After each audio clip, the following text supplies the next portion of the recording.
You walk into a bar, you see your friend there, and your friend runs up to you because he's really excited. He says, "Bro, I've got this amazing new business idea. I'm gonna make millions. Just ask me in a year's time."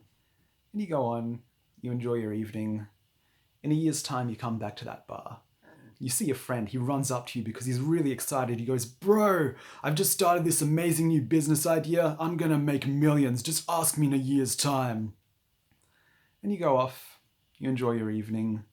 And you come back to the bar in a year's time, and you see your friend. He's really excited. He runs up to you. He says, "Bro, I just started this amazing new business idea. Ask me in a year." The actual punchline here, it turns out, is that your friend is a narcissist, and hustle culture has turned them into a shell of their former selves. So how does this happen? There's actually a bit of new science behind it.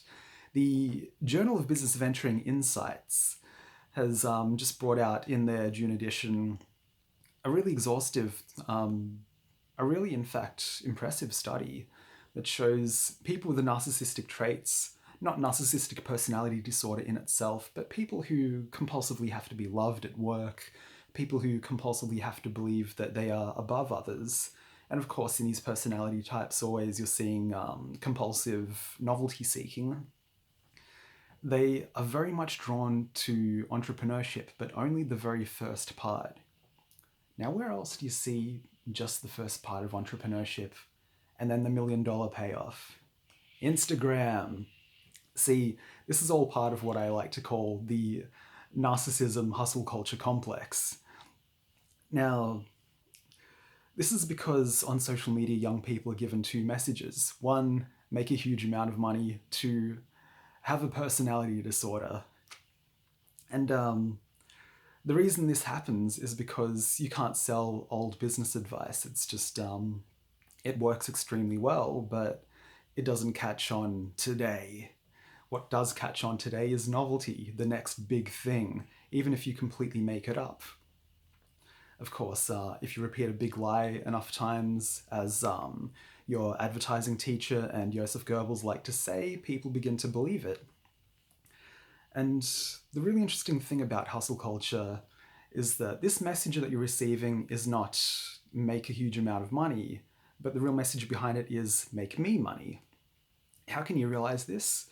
Well, of course, you will see logical fallacies now and then, but the biggest one is probably in the execution, and by that I mean it's never like a vague guide to doing your own thing, but so much of the time it's courses on how to make courses that get people rich.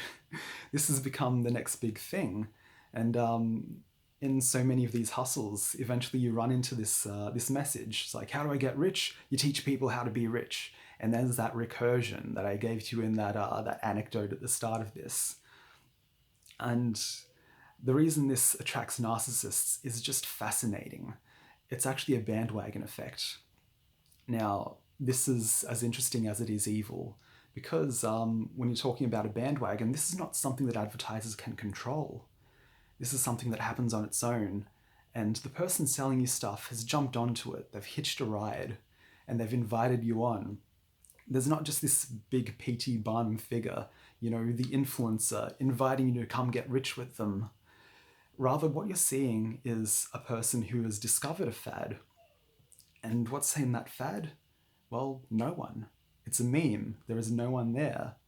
So when you are sold a personality, when you're sold this person, this figure, you're actually being given something completely empty that moves on its own, as we've said, lifeless, but seeming to have its own life, which again is why it spreads so fast. So in fact, your friend has been drawn in by the fad and their need for something new. And what they're being controlled by is nothing. It's just one of those metaphysical marvels. So when you're being sold this stuff, try and find out the message behind it and the motivations behind it. And if you give a little critical thinking, often you'll find that eerie emptiness. There's just a message, a belief for its own sake, and practically nothing else.